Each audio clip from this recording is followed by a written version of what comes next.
Like करें, subscribe करें, bell icon को दबाएं ताकि हमारी वीडियो सबसे पहले आपके पास पहुंच सके। आकाए करीम सल्लल्लाहु अलैहि वसल्लम ने इरशाद फरमाया, जिस घर के अंदर नमाज तहज्जुद अदा की जाती है, जिस घर में नमाज तहज्जुद अदा की जाती है, उस घर को फरिश्ते इस तरीके से पहचानते हैं जिस तरीके से जमीन पर रहने वाला आसमान के चमकते हुए तारे को पहचान लेता है।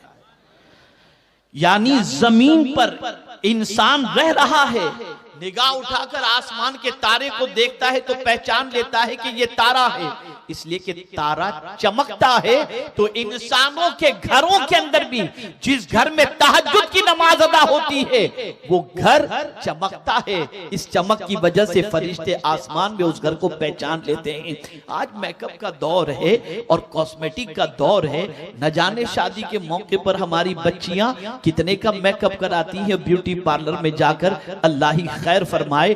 बाप न जाने कितने पैसे लुटाता नजर आता है। मैं एक नुस्खा अता कर देता हूं, किसी मेकअप की जरूरत नहीं पड़ेगी, किसी आपको क्रीम की जरूरत नहीं पड़ेगी, किसी ब्यूटी पार्लर में जाने की जरूरत नहीं पड़ेगी। इसलिए कि याद रखें, ये कॉस्मेटिक की आइटम के बारे में पब्लिसिटी करने वाले झूठ तो बोल सकते हैं, लेकिन मदीने के ताजदार कभी झूठ नहीं बोल सकते। पैगंबर रहमत ने फरमाया, जो रात को तहज्जुद की नमाज अदा करता है अल्लाह दिन में उसके चेहरे को मुनव्वर कर दिया करता है।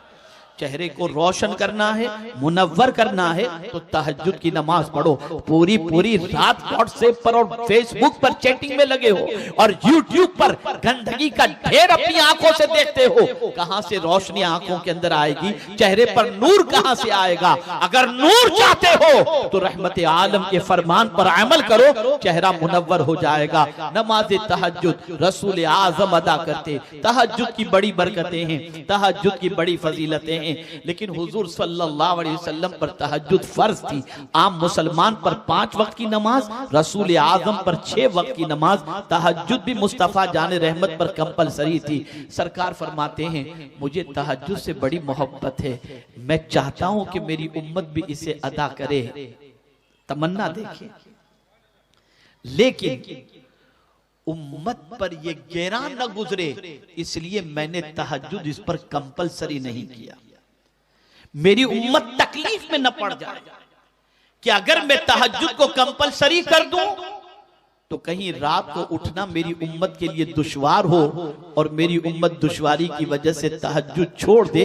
इसलिए मैं तहज्जुद को मेरी उम्मत पर कंपलसरी नहीं कर रहा हूं, फर्ज नहीं कर रहा हूं। अल्लाह अज़्ज़ व जल्ल तौफीक दे तो उठ करके बंदा नमाज अदा करे, तहज्जुद पढ़े, ये उसके लिए बाइसे सवाब है, लेकिन कंपलसरी नहीं। सरकार हमारी नींद का ख्याल करते हैं कि कहीं ऐसा न हो मेरी उम्मत को नींद तोड़ना तकलीफ हो जाए, इसलिए हुजूर ने तहज्जुद को हम पर कंपलसरी नहीं किया।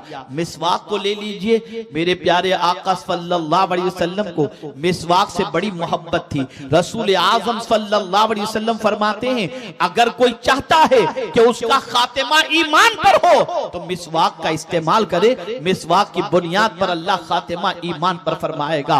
अल्लाह अकबर। लेकिन पैगंबर आजम को वहां पर भी अपनी उम्मत याद आती है और सरकार फरमाते हैं, मेरी उम्मत की तकलीफ में पड़ना इसका मुझे ख्याल न होता तो मैं हर नमाज में वुजू के लिए मिसवाक को कंपलसरी करार दे देता। रसूल आजम को हमारी तकलीफ का इतना ख्याल है कि हम तकलीफ में न पड़ जाएं, इसलिए बहुत सारी चीजों को सरकार ने कट ऑफ कर दिया।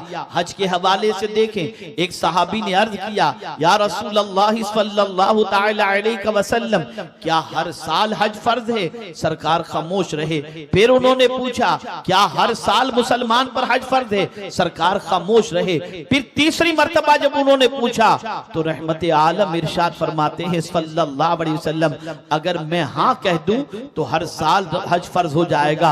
लेकिन परवरदिगार जल्ल जलालहू के प्यारे हबीब सल्लल्लाहु अलैहि वसल्लम इस इरशाद के जरिए पूरी दुनिया को पैगाम देना चाहते हैं कि मैं मोहताज नबी बन करके नहीं आया, मैं मुख्तार बन करके आया हूं। मैं अगर कह दूं कि हज फर्ज है तो हर मुसलमान पर हर साल के लिए हज फर्ज हो जाएगा।